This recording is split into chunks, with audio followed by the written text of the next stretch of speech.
Bem-vindo a todos, aqui no nosso bate-papo tributário e estou aqui com um ilustre convidado, o professor Germán Alejandro San Martín, um grande amigo, né? Ele é mestre em Direito, é professor em Direito Tributário da FAAP, né?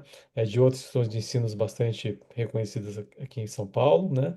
Foi conselheiro do CARF, foi juiz do TIT, né? E é um grande jurista, um grande estudioso do direito, e ele vai nos abrilhantar aqui nesse encontro aqui para falar da reforma tributária, especificamente do imposto seletivo, né, que alguns falam que é o imposto do pecado, né, Rama? Então, é um Isso. imposto novo, né, que veio Sintax. é, Isso. com a, com a criação da CBS e IBS, e agora temos também o imposto seletivo, e ele vai fazer seus comentários, suas impressões a respeito desse tema, né? E também falar um pouquinho da reforma tributária, o que que ele acha, né? Qual a opinião pessoal dele dessa reforma, se ela é boa, se ela é ruim, né? Que eu gostaria de ouvir a opinião dele em relação a isso. Então, Herman, seja bem-vindo, né? E passo a palavra para você. Muito obrigado, Pedro. Grande amigo, nos conhecemos aí há muito tempo. Fomos conselheiros no CARF por um tempo, mas a nossa amizade é anterior a isso, né? Sim, sim, Já sim. aí no começo da APET, da Associação Paulista de Estudos Tributários, Isso. né? E para quem não sabe, o Pedro, ele também não sabe ou não lembra, mas o Pedro foi meu professor. Eu não o conhecia ainda nas aulas de contabilidade para advogados do Rahal Chiarelli Dias. Você lembra Nossa, é disso? verdade, lembro disso. Nossa, Exatamente. faz Eu tempo, era. hein, Herman? Isso, exatamente. Faz muito tempo. E eu era professor, né? Eu Hum. entrei, no, se não me engano, no lugar do Marcos Joaquim, se não me engano, que era professor de direito Ah, tributário aqui sim, na sim, sim. época. Sim, sim, sim. Isso. E RCD, aí eu né? lembro O que RCD. RCD, Raul Chiarelli Isso. Dias, que inclusive a Carla hoje é desembargadora do TJ pelo Quinto Constitucional, não sei Verdade, se você sabe. verdade, verdade, Isso, verdade. falei com ela outro dia, inclusive. E aí, justamente, aí eu conversei com a Carla que eu vi que tinha umas aulas de contabilidade para advogados, né? Estava começando a dar aula, 24, eu tinha 23, 24 anos nessa época, mais ou menos. E aí, não, tem aqui umas aulas de sábado, não eram umas aulas de sábado, Pedro? Era sábado, Isso, isso mesmo, isso mesmo. isso. Aí eu ia assistir essas aulas de contabilidade para advogados aí com o Pedro Anan. Então, eu queria deixar esse registro que, além de tudo, o Pedro Anan aí quando você é professor por uma vez, você se torna professor por toda a vida, né? Ah, Então, obrigado. muito obrigado, professor Pedro Anan, agora, né? Imagina, Exatamente. imagina, é uma honra Tá? estar aqui, né? Com É você. isso. Bem, pessoal, como eu estava falando aqui com o Pedro, vamos fazer aqui, em vez de ficar numa palestra muito formal, fazer um bate-papo, né, sobre a reforma tributária com ênfase no imposto seletivo. O Pedro pediu a minha opinião sobre a reforma, mas eu sempre gosto de fazer um apanhado histórico sobre a questão da reforma tributária, né? Até trouxe acho que não vai precisar nem do material aqui, mas é que eu me utilizo muitas vezes dessa linha aqui, né? Que é uma linha histórica, né? Que eu chamo dos objetivos da reforma. E aí a gente já rapidamente deságua, né? Converge para a questão do imposto seletivo. Bem, nosso sistema tributário, o nosso sistema tributário inaugurado pela Constituição de 88, né? A cada nova Constituição nós temos um novo ordenamento tributário, um novo Isso. sistema. Mas o nosso sistema de 88, que foi inaugurado com a Constituição de 88, ele é um herdeiro, ele é um sucessor, né, do sistema que já foi inaugurado, digamos assim. Esse sim é uma grande revolução com a emenda constitucional 18 de 65. Por ocasião dessa emenda 18 de 65, né, é que aparece essa chamada Gilberto Lyocanto, que era um dos idealizadores, né, dessa reforma, um grande jurista, né, que dá nome até hoje a um escritório extremamente renomado em matéria tributária, que é o Lyocanto Advogados. Isso. O Brigagão, inclusive, foi sócio por Sim, sim. por muitos anos do Lyocanto, né? E ele era uma chamada rígida discriminação de rendas tributárias, ou seja, prestigiar, de certo modo e em certa medida, o princípio federativo, distribuir competências tributárias entre União, Estado, Distrito Federal e municípios, né? Através de uma repartição de competências pela descrição da materialidade de cada um desses impostos. Então, aí, a partir daí, a União ficou com a tributação da chamada produção industrial, que é o que a gente conhece até hoje como IPI, né? Os estados ficaram com o ICM, não tinha o S, né? Ou seja, tributando bens materiais e a circulação econômica de bens materiais. E os municípios ficaram com a tributação dos serviços, ou também bem chamados bens imateriais. Era uma classificação, naquele momento, naqueles anos 60 que fazia todo sentido, né? Uma classificação que fazia todo sentido, mas que ao longo do tempo ela foi se mostrando um tanto falha, né? Ou seja, tudo que. Por isso que é o grande problema das reformas legislativas, que no campo das ideias elas são perfeitas. E a gente só vai saber se vai funcionar ou não a partir do momento que a máquina está em movimento. E aí não tem como Isso, culpar quem idealizou. Não tem como. Ou com as alterações que foram feitas no projeto inicial pelo Congresso Nacional. Mas é porque o mundo, não é, o direito regula comportamentos e as relações sociais e as relações econômicas, que são nada mais nada menos, né, do que relações sociais com conteúdo pecuniário, elas no mundo praticamente que com a economia predominantemente capitalista, a mudança é muito rápida. Então, por mais genial sim, que seja o legislador, ele não consegue alcançar ou muito menos visualizar o futuro, ninguém consegue, né? Para criar sistemas que eventualmente possam resolver problemas que sequer, né, poderiam aparecer ou serem imagináveis, a não ser num filme de ficção científica, né, quando da sua idealização. Então, quando esse sistema aparece aí em 65, ele era genial. Era rígida a uhum, discriminação de competências tributárias, não havia uma preocupação muito grande de sobreposição de incidências do ponto de vista econômico, ou seja, que eu fazendo aquela descrição rígida da materialidade de cada um dos impostos, eu evitaria uma superposição econômica na tributação, que é altamente prejudicial à economia. E daí que aparecem, né? Para quem estuda bastante a emenda 1865, aí que justamente aparece aquela preocupação: por que que até hoje a gente tem ISS fixo? Né? Por que que os profissionais sim, liberais pagam ISS por um valor fixo e não sobre a receita da prestação de serviço? Ora, porque naquela época, né, naquele momento econômico, havia uma preocupação muito grande de evitar essa identidade de bases econômicas, e o profissional liberal, quando era tributado pelo imposto de renda pessoa física, tinha isso, praticamente a mesma base do valor da sua prestação de serviço. Então, para evitar essa superposição econômica de incidências, eu crio uma tributação diferenciada para os profissionais liberais, e aí vem o que a gente conhece hoje até hoje como ISS fixo ou mais conhecido como SUP, né? Sociedades isso, Uniprofissionais. Exatamente. E aí, e a mesma coisa, no ISS vai ficar claro o que for serviço, é o município, o que for mercadoria, é o Estado, e o que for produção industrial, que claramente são três materialidades muito distintas, exatamente. cada macaquinho no seu galho não vai ter problema nenhum. Pois bem, essa era a grande sacada da emenda 1865. E aí a máquina começou a rodar. Começou a rodar. Percebam como esse sistema foi absorvido praticamente pela Constituição de 88, com alguns pequenos detalhes. O ICM tem uma ampliação da sua materialidade com impostos que até então eram de competência da União, que é o imposto sobre comunicação, energia elétrica Isso, e transportes, né? Eu amplio aí o campo a competência dos estados. O ISS fica igualzinho, né? O ISS fica lá o primo pobre, mas economicamente começa a adquirir uma maior relevância. E aí deixa o IPI também, que a gente fala que é aquele imposto velho, né? Que não tem muita isso, alteração e ficou isso lá, mesmo. né? Daquela mesma forma. Mas que se parar para pensar, era o mesmo sistema. E aí justamente começa aquilo que era a grande preocupação de evitar essa superposição de incidências que a gente chama, do ponto de vista econômico, uma, uma, uma superposição de incidências do ponto de vista econômico e do campo jurídico, a gente chama de conflitos de competência, né? E aí elas começam a ferver.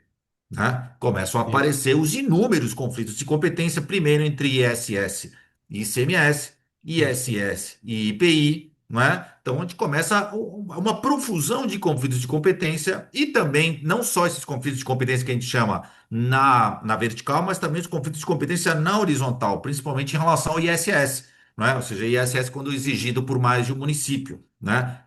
Também na guerra fiscal, né? Também a gente tem um conflito horizontal de competências, né, em matéria de ICMS em relação aos débitos e créditos de operações amparadas por benefícios fiscais, né, não convalidados pelo CONFAS. Então, esses conflitos se tornaram insolúveis, intermináveis, tanto na vertical quanto na horizontal. E aí, isso, justamente, isso se torna insustentável, principalmente na virada do século XX para o século XXI.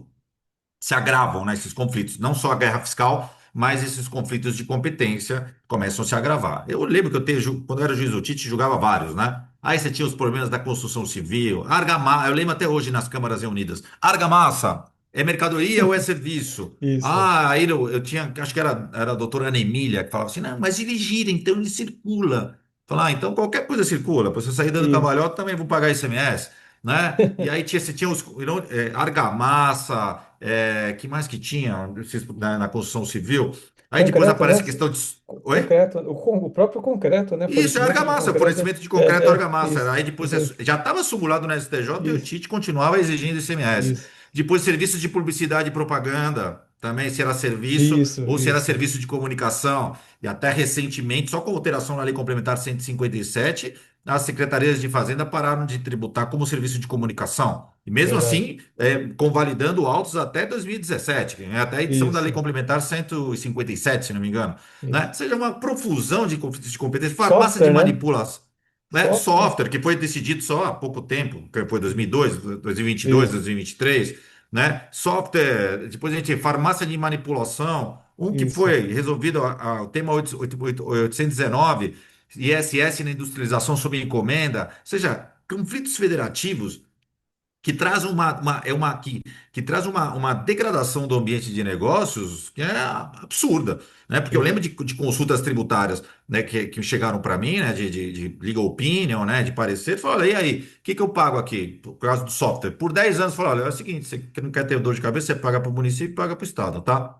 Mas como Isso. assim? Você não sabe qual que eu tenho que pagar? Não, porque o Supremo até agora não decidiu. E tanto o município quanto o estado têm pareceres normativos, soluções de consulta, expressamente falando, olha, paga para mim. Né? A mesma Isso. coisa, industrialização sob encomenda. Ah, eu tenho uma empresa têxtil, eu mando fazer o beneficiamento da calça jeans, fazer a lavagem, a lavagem a pedra em uma outra empresa. O que que eu pago? Eu pago o ISS ou IPI? Olha, a União vai falar que é IPI e o município vai falar que é ISS. Mas não é só um ou outro. Sim, mas a gente não tinha definição. Tema 819 ficou lá por anos e anos e anos no Supremo Tribunal Federal e decisões conflitantes, soluções de divergência, ou seja, Isso mesmo. o caos do ponto de vista interpretativo, que é extremo para um país que tem uma carga tributária sobre o consumo extremamente exagerada, porque se trata de um país de renda média baixa, né? Então, se a gente tributar a renda, a gente não consegue arrecadar absolutamente nada, não é?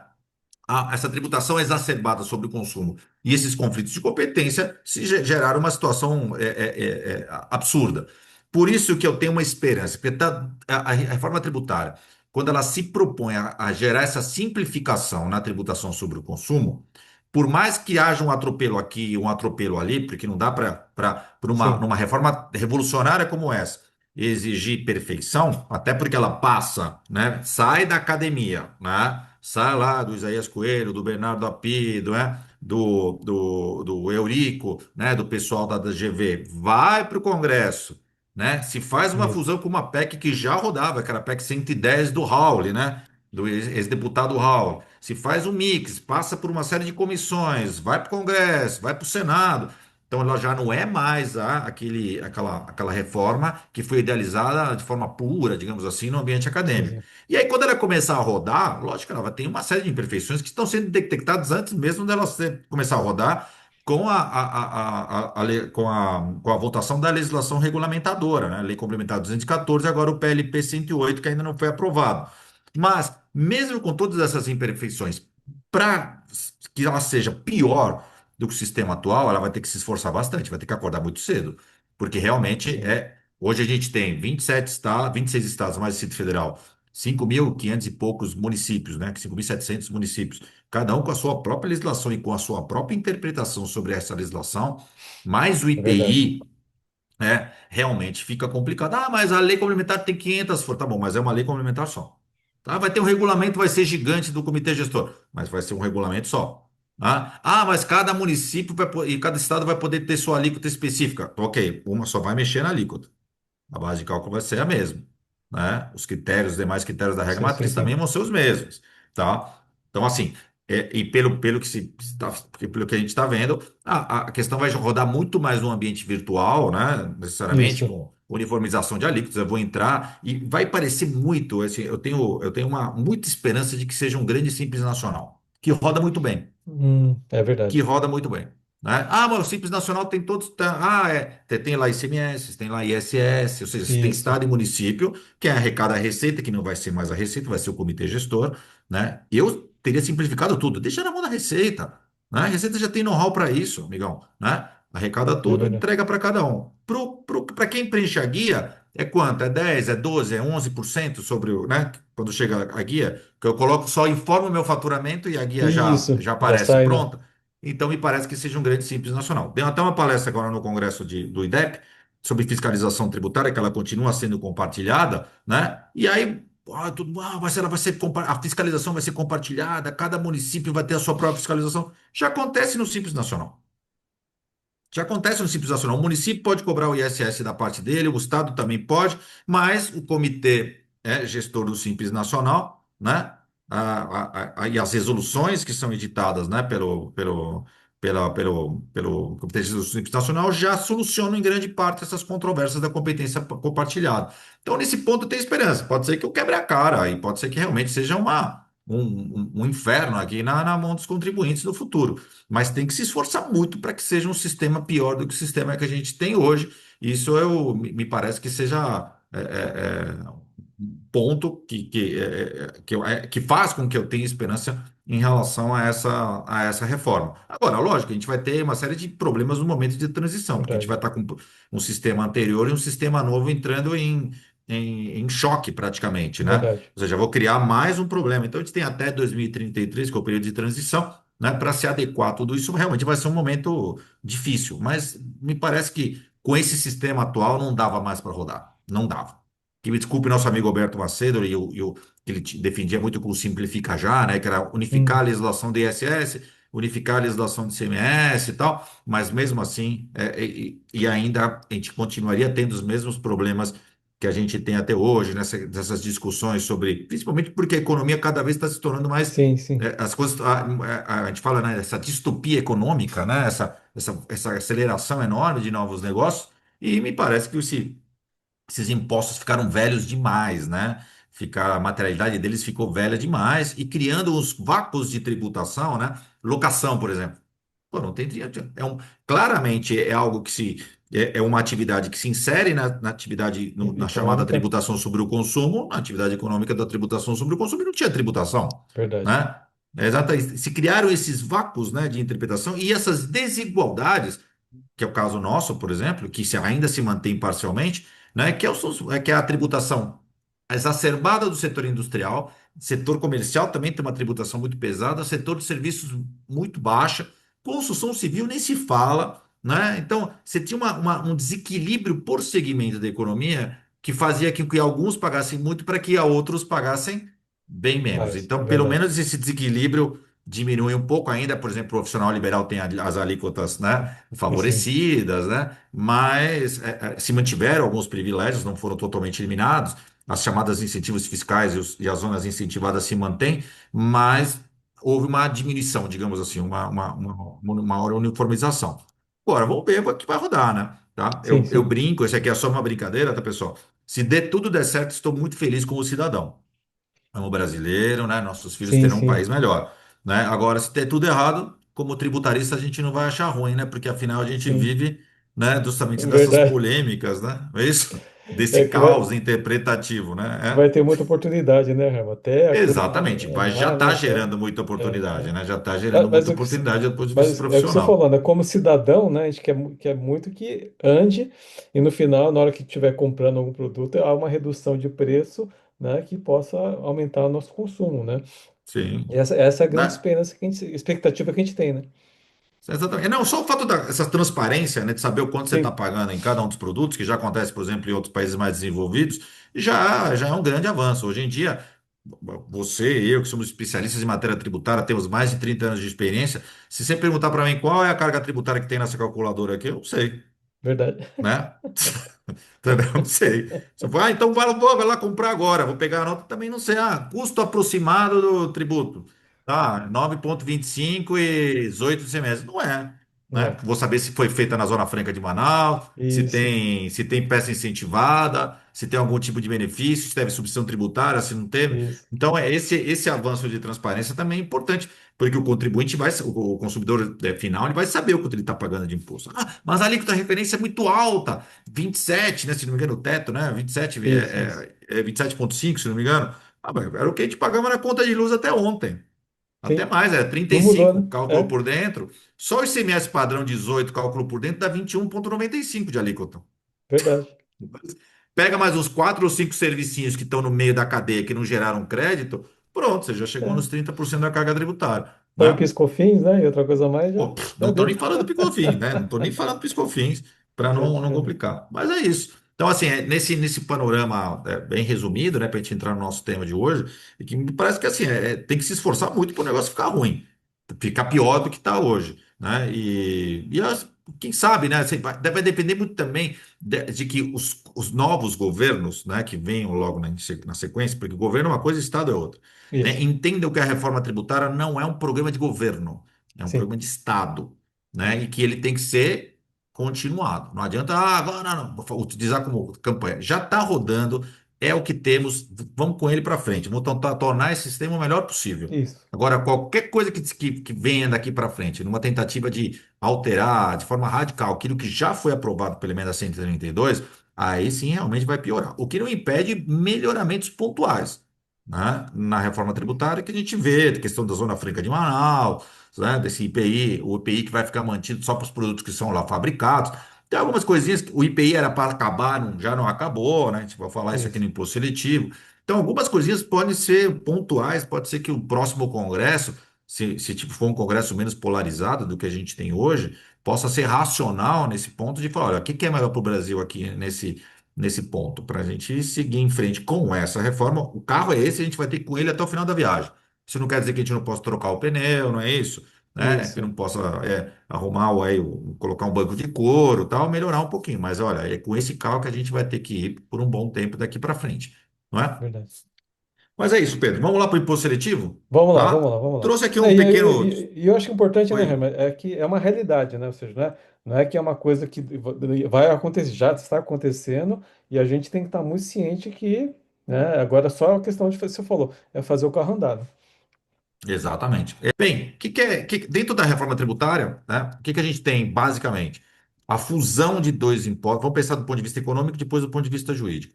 A fusão de dois impostos, ICMS estadual e ISS municipal, em um só, que é o IBS, tá? Com uma ampliação da materialidade. Quando falam que é só fusão do ICMS e ISS, não é não. É Isso, o ICMS e ISS com uma ampliação da sua materialidade, de modo a englobar determinadas materialidades que até então não eram alcançadas nem pelo ICMS nem pelo ISS. Esse é o principal ponto, que é o que a gente acabou de falar: locação, royalties, direitos, né? Ou seja, há uma ampliação da competência, né, da materialidade do IBS em relação, não é uma mera fusão do ICMS e do ISS.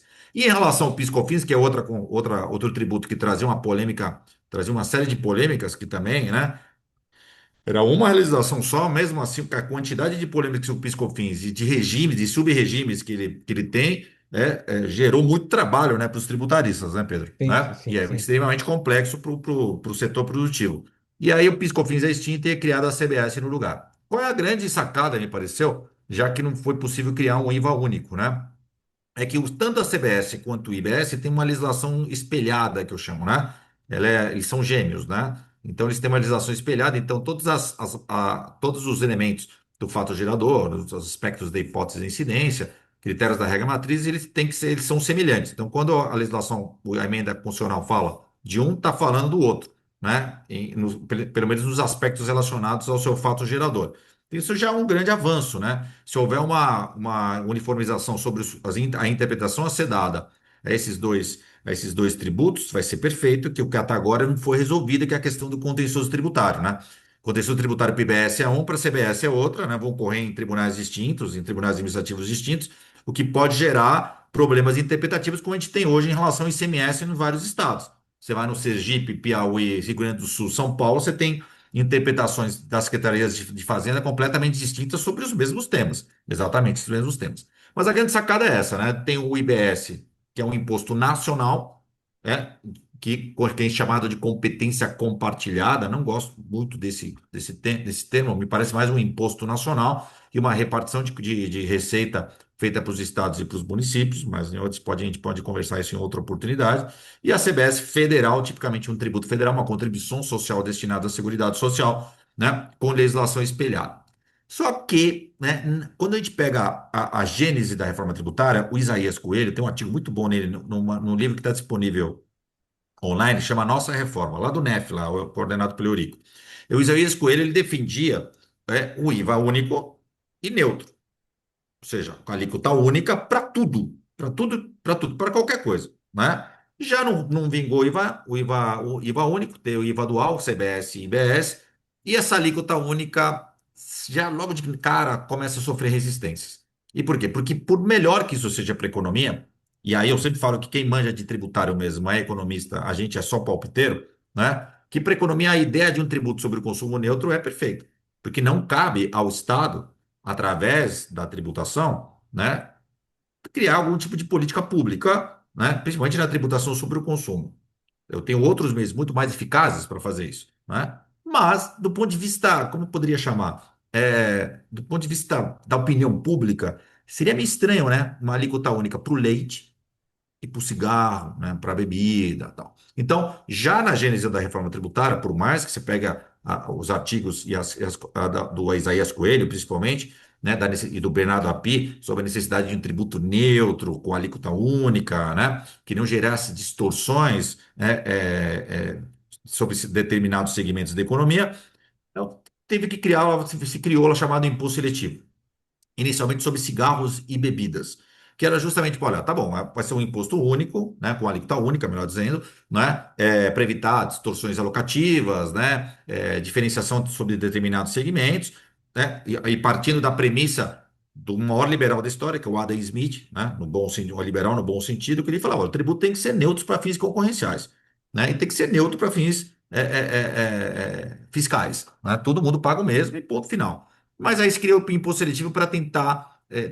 conseguir passar para a opinião pública de que, olha, eu tenho uma tributação sobre o consumo igualitária para todos, mas realmente, para cigarro e para bebida, vamos dar uma pesada aqui, porque até do ponto de vista moral, fica mais fácil aceitar esse tipo de situação, de diferenciação. E aí justamente aparece essa figura do imposto seletivo já no projeto inicial, né? Que é que a gente chama de imposto piguviano, né? Que é Arthur Ceci Pigot, né, que é um economista francês, que escreveu um livro fantástico que chama o Problema do Custo Social, que ele chamava justamente de utilizar a tributação como forma de reduzir, atenuar as externalidades negativas de determinados setores, de determinadas atividades econômicas. Que é a velha conversa que a gente utiliza até hoje, essa conversa, né, de que, olha, é o seguinte, né, tá cheio de capitalista aí que adora deixar o Estado fora de qualquer intervenção. Não quer intervenção do Estado de forma alguma. Mas quando ele precisa de alguma coisa, ele corre para quem? Corre para o Estado, né? Que é a chamada privatização do lucro e socialização do prejuízo. Então, vou dar um exemplo aqui da uberização das relações de trabalho. Não, veja bem, todo mundo aqui é empresário, todo mundo tem liberdade econômica, todo mundo faz o que quer. Ó, mas é o seguinte, você bater o carro, o problema é seu, tá? Ó, se você atropelar alguém, o problema é seu. Pô, mas atropelei o cara ficou paraplégico. Ah, manda lá pro SUS, né? E aí ele vai ter lá um BPC, né, um benefício de prestação continuada. Quem vai pagar isso? Quem está pagando? É a sociedade inteira. Então eu privatizo o lucro e socializo o prejuízo. Então o imposto seletivo serviria né, os chamados impostos pigurianos, serviriam na sua gênese para, através da identificação de determinadas atividades econômicas, que em razão dessa sua atividade gerasse algum tipo de externalidade negativa para toda a sociedade, essa tributação pudesse atenuar, servir como uma forma de compensação, para atenuar essas externalidades negativas que acabariam gerando um custo social enorme, né?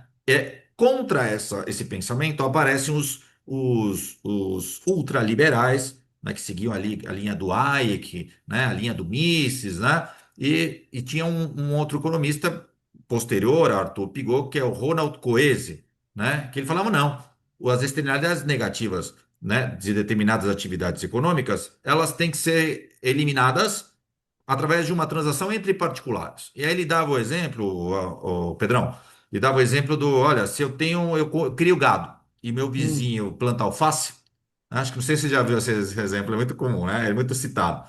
Aí o meu gado estoura a cerca que vai comer a alface do vizinho, ou seja, a minha atividade econômica gerou uma externalidade negativa. Aí eu tenho que ir lá, lá no meu vizinho ver quanto que eu vou precisar pagar das alfaces que meu boi comeu. comeu. Nossa, parece fantástico, né? Então, Sim, se fosse o problema fosse esse, o boi pulou a cerca, né? Então, não tem sim, problema. Agora, como é que ao longo do tempo se mostrou completamente absurda nessa teoria, sim. no seguinte sentido? Imagina, acabamos de ver agora uma fábrica, se não me engano, no interior paulista, que deixou cair um corante azul no rio e todas as capivaras, as os pássaros apareceram azul do dia para a noite. Acho que deram uma multinha, não deu nem alguns milhões de reais, se não me engano, né? Porque é uma forma de que ela seja utilizado esse dinheiro para atenuar o custo, né, Sim. ambiental negativo que foi gerado por essa sua atividade econômica, né, prejudicial ao meio ambiente. Né? Então, não é uma pessoa que eu consigo prejudicar. Muitas vezes eu prejudico uma cidade. No caso, por Sim, exemplo, dos desastres de Mariana e Brumadinho, por exemplo. isso, Pô, é preciso uma intervenção estatal clara aqui, porque olha, eu não comi a alface do vizinho, não caiu uma pedra no quintal na rua de baixo, né? São danos muito maiores. Imagina os danos nucleares, danos por exploração de atividade econômica. sim, Né? A gente sim, está vendo no Nordeste a questão da utilização de energia eólica e alguns problemas em relação a determinadas comunidades. Então, se ficou essa história de que do chamado imposto piguviano como forma de redução de externalidades negativas. E aí essa é a gênese do chamado imposto seletivo. Eu tenho determinadas atividades que causam prejuízos para a população, para a sociedade, para o meio ambiente, e a partir daí ninguém vai proibir, porque no Estado liberal, no bom sentido, a última ratio é a proibição. Né? A última raça é a sim, proibição. Todo mundo tem que ter liberdade para fazer o que bem entender. Agora, essa sua liberdade de fazer o que bem entender, eu tenho que levar em consideração o que isso pode gerar de mal para alguém. E aí você vai ter que pagar, né? Você vai ter que pagar por isso. Tá? Então, esse é a gênese. E aí, justamente na reforma tributária, aparece o imposto seletivo inicialmente sobre cigarro e para bebida. Já na votação, né? Já no momento em que ele começa a a ser discutido no âmbito parlamentar, né? Aparecem outras possibilidades, né? Então, a finalidade aqui, só para a gente seguir nosso materialzinho aqui, finalidade extra fiscal, ou seja, não é arrecadar necessariamente, né? Mas desestimular o consumo, método de indução de comportamento, né? Com um pensamento que, para mim, me parece um tanto infantil, de que, olha, aumentando o preço vai diminuir o consumo automaticamente. E não é bem assim, né? E não é bem assim. Então, eu vou trazer isso para vocês através justamente da teoria econômica, né? E aí, justamente no relatório final, né? No relatório final, já no âmbito parlamentar, além de cigarro e além de bebida, que já eram tributados de forma seletiva através do IPI, né, Pedro? Já existia essa. Eu não precisava criar um imposto seletivo com esse nome para gerar um custo maior, né, na aquisição desses produtos. Aí aparece também para carro, inclusive carro elétrico, embarcações, aeronaves, né? Bebidas açucaradas, gaseificadas, né? Que é refrigerante, que já era utilizado em outros países, e também para extração mineral. E também entram também os fantasy games e jogos virtuais, né? Também porque são prejudiciais no sentido de gerar vício e tudo mais. Então aparece no final, então, na redação final, né? Produção, na Constituição produção, extração, comercialização e importação de bens e serviços prejudiciais à saúde e ao meio ambiente. Né? Só isso. Não tem materialidade na Constituição, que é uma crítica que alguns juristas fazem. Fica aberto e é o legislador complementar que vai estabelecer o que é prejudicial à saúde e o que é ao meio ambiente. E aí, quando a lei complementar é votada, né, a lei complementar 4, e aí que aí aparece veículos, embarcações, produtos fumígenos, bebidas alcoólicas, açucaradas, bens minerais, concursos de prognósticos e fantasy sports, né? Então, a primeira crítica que se faz do ponto de vista jurídico é que a Constituição só fala que o bem a ser protegido, mas não define as materialidades. E se você for parar para pensar, tudo faz mal à saúde e tudo faz mal ao meio ambiente, né? E aí fica uma liberdade, né? que é uma das críticas, e aliás é a crítica do Isaías Coelho nesse artigo fantástico que está disponível na internet, inclusive, quando ele fala isso, fala, olha, é o seguinte, eu deixar na mão do legislador para decidir o que é prejudicial ao meio ambiente, prejudicial à saúde, é um nível de subjetividade tão grande que eu posso gerar algum tipo de arbítrio, né? E aí ele também tem um dilema, tem uma argumentação moral. Fala, não é o Estado que vai dizer o que você vai deixar de fazer ou ter que fazer ou deixar de fazer, né? Eu tenho outras formas de conscientizar, né, a população. E aí eu faço uma outra crítica. A forma como o imposto seletivo funciona é eu crio uma tributação diferenciada para cima, não é uma diferenciação, não existe imposto seletivo, né? Esse imposto seletivo não é para tributar menos, é para tributar mais. Ou seja, mais. além da IBS, além da CBS, eu vou ter um imposto seletivo sobre esses produtos. Então eu tributo para cima para gerar um efeito imediato no preço, que, numa visão, ao meu ver, infantil, imediatamente vai gerar um desestímulo ao consumo, tá? É isso que vai acontecer. E aí vem a teoria do consumidor, né, racional na economia, né? Ah, tem vários economistas que defendem. Olha, o consumidor, quando ele vai comprar alguma coisa, ele faz uma equação de custo-benefício em sua cabeça e ele só vai comprar aquilo que realmente gerar a melhor, o melhor resultado pelo menor preço. Parece que isso quando a gente vai no supermercado, né, Pedro? Sim, Tá? sim, sim. Você sempre fica brincando que eu sou pão duro, né? Eu vou fazendo as minhas compras lá no dia, né? Tá? Porque sigo à risca os ensinamentos da minha falecida mamãe. Viva como pobre para poder gastar como rico, né? Então, se eu sentar eu não vou me furtar de um bom vinho, mas se for para comprar um produto de limpeza, para que que eu vou pagar 10 vezes mais, né? A gente compra o mais Sim, barato. Então, vamos lá. Então, lógico, funciona, funciona. Se eu vou fazer minhas compras, eu prefiro ir no dia, porque eu sei que produto de limpeza, alguns produtos alimentícios estão com preço muito menor, né? E eu vou manter um mínimo de qualidade, né? Não estou perfeito. comprando produto roubado, falsificado, nada disso, pelo menor preço. Se eu for no Pão de Açúcar, eu vou pagar o dobro na Cândida, né? Vou pagar o dobro no detergente, vou pagar o dobro, sei lá, na, na Coca-Cola, tá? Aí vem lá o imposto seletivo e fala, agora eu vou aumentar aqui esse valor, né? Ah, e aí eu vou chegar no supermercado, não, isso aqui eu vou deixar. Vou deixar de comprar até que ponto, não é? E aí É, os economistas criticam. Você tem um efeito substituição. Qual é o efeito substituição?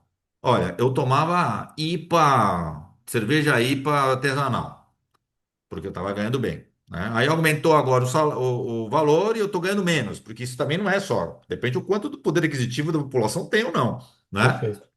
Exatamente. Aí eu, pô, já que não tem IPA, então eu vou pegar uma Heineken. Pô, mas aí a Heineken aumenta. Ah, vou pegar aí uma Skol. Até chegar na nova skin, aquela cerveja que você não consegue nem abrir, né? Aquela de amido de milho, né? Mas Sim, você tem o efeito substituição. Então, esse é um efeito que não é levado em consideração, né? Nessa teoria do consumidor racional, né? Você vai substituindo por produtos de menor qualidade, muitas vezes, né? É o que acontece com o refrigerante. Você toma uma Coca-Cola, depois você toma, sei lá, Itubaína, aí você vai comprando aquelas genéricas que vêm de é supermercados de periferia, né? Que muitas vezes se utilizam de insumos de menor qualidade ainda, né? verdade. Ainda que todos sejam bebidas açucaradas, mas que vão gerar ainda um prejuízo maior para a saúde. Então você tem o Sim, efeito substituição. E em determinados níveis mais críticos, você tem o efeito falsificação, que é o que acontece, por exemplo, com o cigarro. O perfeito, cara isso não mesmo. deixa, o cara que tem uma baixa renda, ele não vai deixar de fumar porque o cigarro aumentou. Ele vai mudar a marca, né? Eu Whisky, lembro né? meu pai, Whisky também. Whisky também. Uísque, exatamente, né? Eu me lembro meu pai fumava chanceler, que era um cigarro caro na época, né? Aliás, infelizmente, meu pai foi por causa do cigarro, então, né? E aí, quando não tinha chanceler, começou a ficar mais caro, ele ia fazendo o efeito de substituição, né? Eram cigarros mais baratos, mas ele não ia deixar de fumar, né? E é o que acontece muitas vezes, a pessoa não deixa de fumar, vai comer cigarro no contrabando, os cigarros com falsificados, os cigarros que vêm para o Paraguai, que não tem nenhum tipo de controle, né? Nenhum tipo de controle, né? Que é uma das críticas que se faz, por exemplo, em relação a determinadas drogas leves, né? Como elas são ilícitas, não tem nenhum tipo de controle, você adquire qualquer coisa por aí, e aí ó, o problema de saúde pública acaba sendo, né, Sim, intensificado, amplificado. Então, esse ponto não é levado em consideração no imposto seletivo. Ah, ali acho que aumentando eu vou diminuir o consumo. Ah, mas no Brasil houve um sucesso no aumento da tributação do cigarro para fins de diminuição do número de fumantes. Houve, mas não foi só isso. foi o aumento do IPI para o cigarro, campanhas educativas, aquela fotinho na, no no verso. maço, a proibição de te fumar em lugar público, sai da época, né, Pedrão? Você entrava no Sim. avião, o fumante ficava lá no fundo fumando e vinha toda a fumaça dentro do Isso. avião, né? Você fumava em qualquer lugar, o cara acendia o cigarro dentro do ônibus. Eu tive aula com o Celso Antônio Bandeira de Mello no mestrado da PUC, ele fumava dentro da sala de aula. Você não teve professor fumando na sala de Tive, aula? tive, tive. Né? Eu tive Exatamente. colega de escritório que ele fumava dentro do Isso, escritório. eu lembro que eu tinha que fazer, quando eu trabalhava na PwC, pelo amor de Deus, não coloca ninguém que seja fumante na minha sala, né? E aquele carpete, ficava aquele cheiro de cigarro e tal. Então, também, Sim, ou seja, várias políticas públicas aliadas à tributação seletiva se tornam efetivas, né?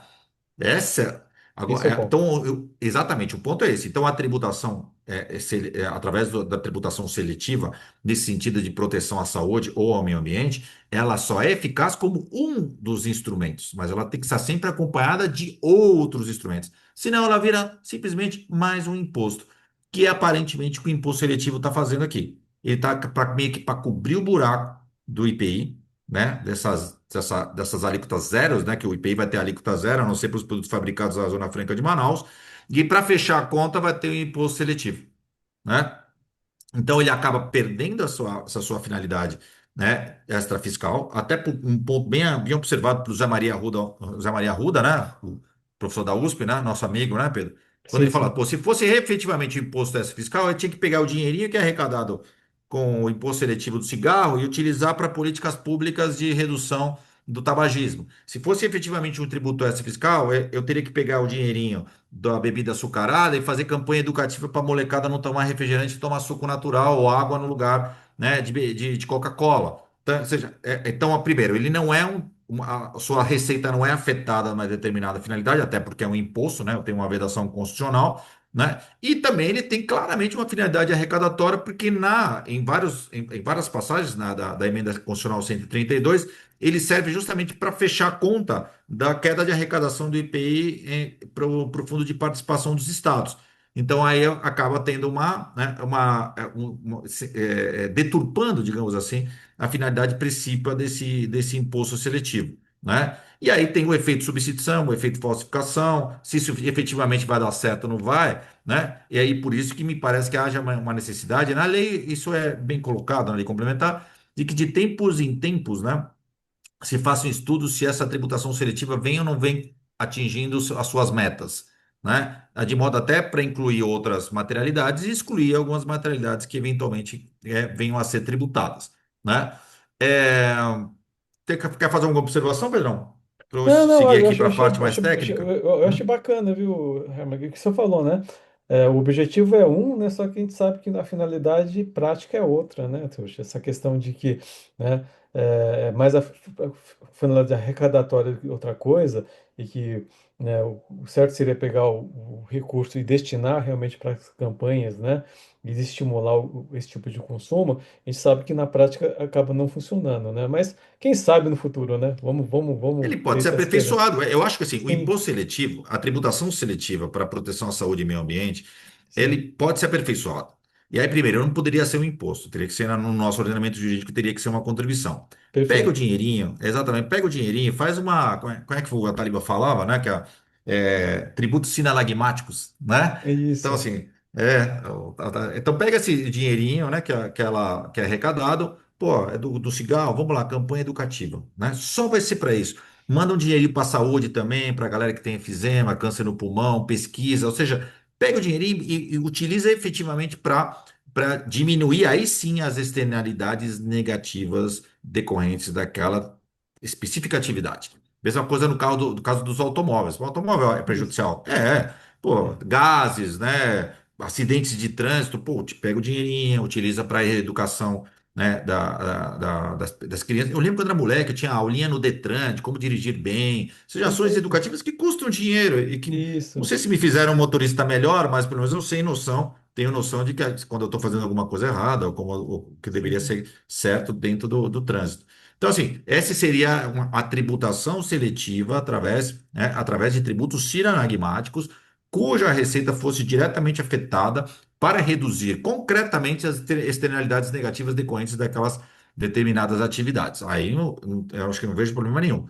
Mas da forma como ele foi desenhado, desenhado. ele é mais um imposto, Sim, né? sim, Que se não estiver acompanhado de outras políticas públicas, ele não vai, né, desestimular, só vai tornar mais caro e vai isso. tornar e vai se tornar um imposto regressivo. Pode até ser que o pobre fale assim, pô, não vou poder tomar refrigerante hoje. Tá bom.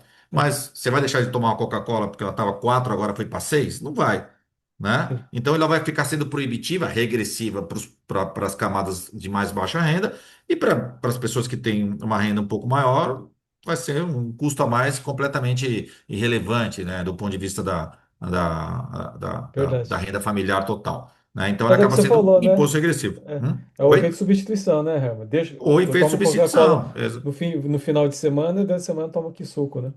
Exato. Quando a gente era moleque, você nunca foi moleque Sim, duro, né, Pedro? Todo mundo sim. era moleque duro. Você vai tomar, qual que é que cerveja você vai tomar? A mais barata que tiver. É, Você saía da faculdade para tomar a cerveja mais barata que tinha. Se o cara aumentava demais a cerveja, você tinha o efeito de substituição. Você ia no outro boteco mais pé sujo que tinha, um pouco mais longe da faculdade, para tomar uma outra cerveja pior, até verdade. chegar a Nova Skin. Espero que você não tenha Sim. patrocinado a Nova Skin, que era, Não. tá? Ou então falou, Fica pô, não tranquilo. tem, que nem o pessoal de baixíssima renda faz. Eu vejo aqui, tem um bar, o escritório aqui na Vila Nova Conceição, mas tem um bar aqui que é o bar mais democrático de todos, né? Você tem todos, vai lá o gesseiro, o pessoal, né? Mais simples, o cara chega de manhã e manda uma cachaça, um copo de requeijão de cachaça logo de manhã. Porque esse cara, né, ele não vai deixar de usar álcool, até porque ele tem um problema, né? Ele Sim, sim, sim. é um É um dependente, vício, né, né? de álcool. É É um o vício, vício, realmente. Sim. exatamente, que é o do cigarro. Às vezes o cara vai comprar o cigarro e vai deixar de comprar o leite para a criança, né? É, Vai arrumar briga em casa, a mulher fala, você compra leite, mas compra cerveja. Chegou com um bafo de cerveja. Então, e esse pensamento de que o consumidor ele é racional o tempo todo, isso não existe. Vide o mercado de luxo. O mercado de luxo não trabalha com o melhor resultado pelo menor preço. O cara quer exclusividade, são outros critérios, sim, sim, é outro né? critério. Totalmente, Não sei se verdade. você viu aí a polêmica agora, né? Do, Teve da Cacau Show, também do dono do Wizard, saiu agora há pouco tempo. Temos que usar relógios caros para mostrar para os nossos clientes que nós somos bem-sucedidos. Pô, meu relógio é da hora, amigão. Pô, você pode gostar um pouco mais, um pouco menos, mas isso não vai ser fator determinante. Então, as pessoas que compram um Rolex, então, compram um Tag Heuer, então, compram outros relógios, não compram o melhor pelo menor preço, né? Eles Sim, estão sim. querendo outra coisa, estão querendo exclusividade, que é uma É, ostentação, é a mesma coisa com o isso. automóvel, né? Se fosse automóvel, todo mundo ia ter o mesmo automóvel, né? Ia ter um 1.0 flex, não é isso? Com Sim, o menor possível. Não, mas são outros fatores que alteram a escolha verdade. propriamente por parte do consumidor. Então, essa escolha do consumidor racional funciona até um determinado momento. Por exemplo, artigos de luxo e outras situações aqui, embarcações, aeronaves, isso aqui não vai ter efeito nenhum, né? Em nenhum, né? Efeito nenhum, me parece, né? Se a finalidade é justamente reduzir as externalidades negativas ou desestimular o consumo desses produtos, que é o que a gente conhece por extrafiscalidade, né? Bem, aqui tem aqui são questões um pouco mais técnicas desse imposto seletivo, né? Ele é monofásico, ele não entra na cadeia, ele incide apenas uma vez, tá? Então isso é importante. Ele não incide nas exportações e a crítica se faz, por exemplo, no setor de extração mineral, e que como a extração mineral é predominante, o minério, né? A atividade mineral é preponderantemente exportadora, por mais que o imposto seja monofásico e não incida na exportação, se incida na extração, ele já vai onerar automaticamente a exportação, mesmo Sim, tendo essa expressa disposição na Constituição de que ele não incide na exportação, né? Ele não integra sua própria base de cálculo, né? Só que integra a base de cálculo dos novos tributos. Aí a questão da transparência e da simplicidade já fica um pouco afetada, né?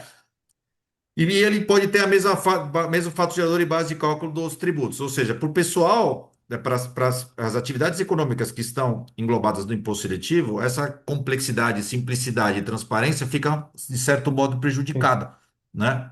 Em relação aos objetivos primordiais da reforma tributária. E um avanço que me parece, né? Que as alíquotas serão fixadas em lei ordinária, não vão ser fixadas aqui ainda, a gente não tem as alíquotas ainda do imposto seletivo, mas elas podem ser tanto ad valorem quanto ad rem, né? Então ela pode Uhum. ser um percentual sobre o valor da operação, valor do produto, mas também elas podem ser que a gente chama de alíquotas ad rem, elas podem ser, por exemplo, um valor X sobre litro, né? Sobre metro Uhum. cúbico, e nesse caso, por exemplo, das bebidas, né? Ele pode ter alíquotas ad rem pelo teor alcoólico Tá, de perfeito. modo de modo a fomentar, né, a indústria a diminuir o teor alcoólico como forma até de planejamento tributário e de redução de riscos, né? O que foi muito criticado pelo Rodrigo Miranda no Congresso, né? Que ele justamente fala, olha, o fato se eu tomar um copinho de uísque é menos prejudicial do que eu tomar 10 cervejas, né? Ou seja, o grau alcoólico do produto, ele não quer dizer muita coisa, né? Você pode encher Sim, a sim, cara tomando 10 garrafas de cerveja, que muita gente senta e toma, né? A galera que é sim. cervejeira toma 10 garrafas de cerveja como se fosse nada. E às vezes não, eu tô querendo só tomar um whiskyzinho para dar um soninho, eu vou tomar 3 dedos de whisky, né? A graduação alcoólica do whisky é muito maior, né? A da cerveja é muito menor, então alíquotas ad rem por graduação alcoólica nem sempre vão atingir o objetivo de desestímulo ou de diminuição ao consumo de álcool, né? Que seria a gênese, a teleologia do imposto seletivo, né? Aqui no caso de extração, né, tem uma alíquota máxima de 1% que já foi colocada no Congresso Nacional, né? Aqui são os produtos, né? Para saber se tá ou não está no imposto seletivo, é por NCM, já está na Lei Complementar 214, tá? Então isso fica bem claro. No caso de bebida açucarada, por exemplo, ficaram de fora os suquinhos de caixinha, né? Hum, Que fazem tão mal quanto uma Coca-Cola, né? Aí, produtos fumígenos entraram todos, né? Tá? E veículos, inclusive os veículos elétricos, né? Também é o que foi uma grande discussão do ponto de vista legislativo, porque teria que ter um tipo de diferenciação entre veículo elétrico ou não, né? Mas na lei eu tenho alguma possibilidade de que se o processo produtivo for mais sustentável, é possível que se estabeleçam diferenciações redução. na tributação, né? Também isso é interessante aqui, né? Que eu já fui, né? Aqui, ó, incidência, tanto a alíquota de REN ou a alíquota ad valorem, combinação de ambas, incidência monofásica, como eu tinha colocado para vocês, né? Exterior, energia também não incide sobre energia elétrica e telecomunicações, né? Tá? E aí, justamente, porque aí, só para terminar aqui, né, dos princípios da reforma tributária, que está a simplicidade, transparência, justiça tributária, equilíbrio e defesa do meio ambiente, o imposto seletivo está aqui como proteção também ao meio ambiente, ao incluir atividade mineral, né, veículos, né? E mais, como a minha crítica é justamente essa, né? Acaba pecando um pouco, porque ele torna essas atividades um pouco mais complexas, o que vai. é, de encontro à simplicidade, e o fato de ele integrar a base de cálculo dos demais tributos também, né, colide com o que a gente chama de transparência. E esse efeito regressivo que pode ter nas camadas de renda mais baixa, né, também pode atingir o que a gente chama de justiça tributária, que é o princípio aí que busca trazer equidade, tornar o sistema menos regressivo. Acho que são essas minhas considerações. Pedro, se tiver alguma observação, né, sobre o tema, fica à vontade, né? Mas quis fazer um apanhado, né, geral sobre imposto seletivo, já fazendo algumas críticas pontuais, né? E mais, como eu só queria deixar isso claro, né? Abrir mão da seletividade para fins de redução dos custos sociais de determinadas atividades econômicas não me parece que seja o melhor caminho. Agora, esse instrumento precisa ser aperfeiçoado para que não sirva para um terceiro imposto que vai, como eu acabei de demonstrar para vocês, né? Vai de encontro a princípios aqui que foram fundamentais para promover essa das mudanças mais radicais no sistema tributário desde a emenda 1865. Ok? Perfeito, Herman. Agradeço aí Não, ao convite do Pedro e fico aí à imagina. disposição aí a qualquer questionamento que se faça necessário. Eu que agradeço, Herman, você ter, né, abordado esse tema, porque assim, qual que é o objetivo aqui do canal, né, Herman? É democratizar o ensinamento, a cultura, né?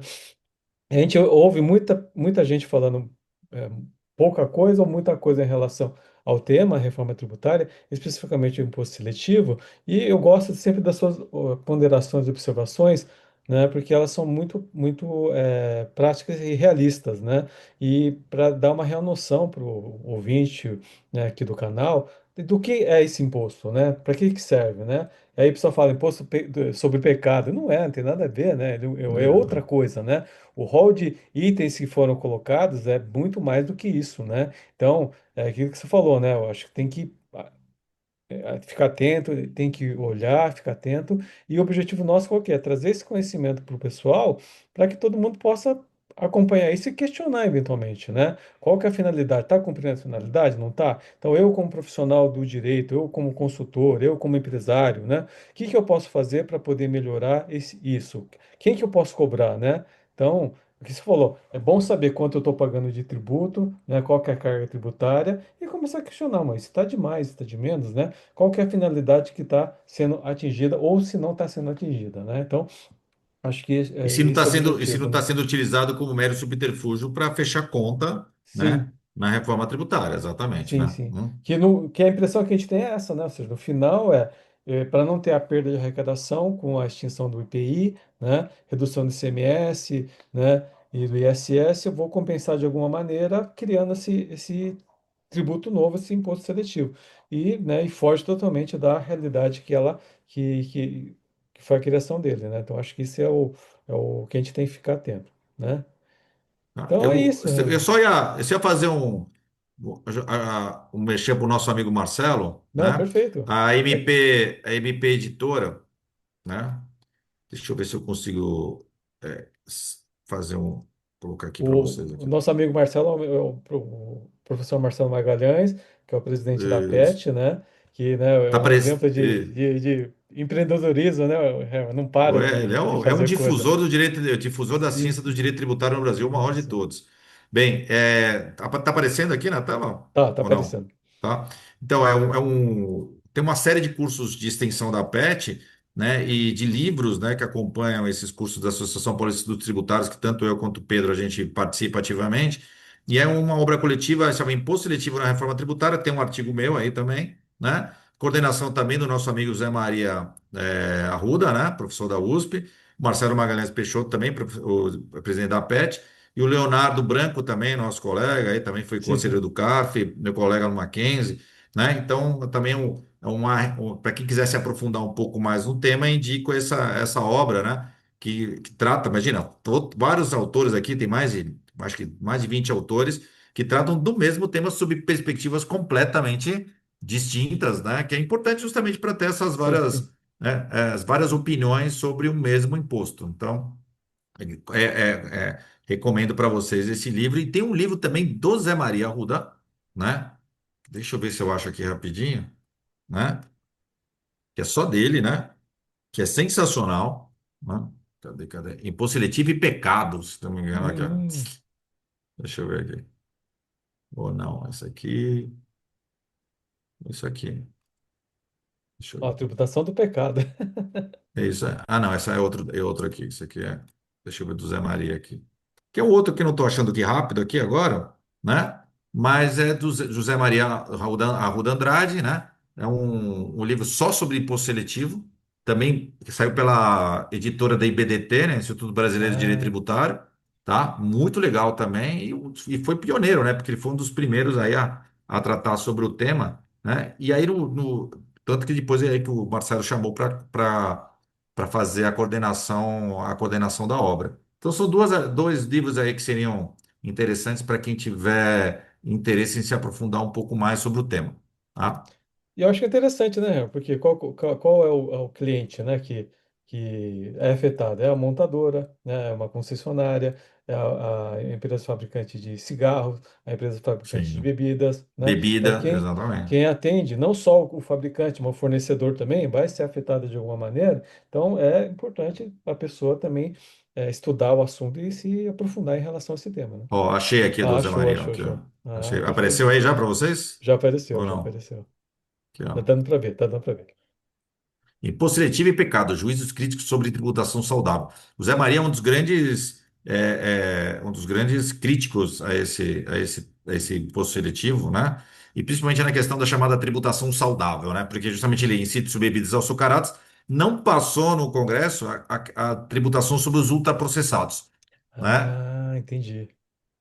O lobby do setor alimentício, porque ainda queira ou não queira, né? Porque assim, os ultraprocessados, eles são importantes aí, né? Porque como eles são mais baratos, né? Eles Sim, acabam sim. sendo importantes na dieta do brasileiro, né? Sim, Não sim, é todo sim. mundo que consegue comer contra filé. A galera come linguiça, né? Sim, sim, sim. Salsicha, né? Você tá tirando. Ah, Mortadela, mas faz né? mal? Faz, mortadela, faz mal, faz mal, mas é o que a galera pode comer, né? É, Comer é. saudável não é fácil, não, né? Sim, Não sim, sim, é, não sim. é, não é para todos, né? Então ele faz uma crítica bem interessante aí também sobre esse tema, tá? Então são esses dois livros aí que eu agora achei aqui do Zé Maria, muito legal, né?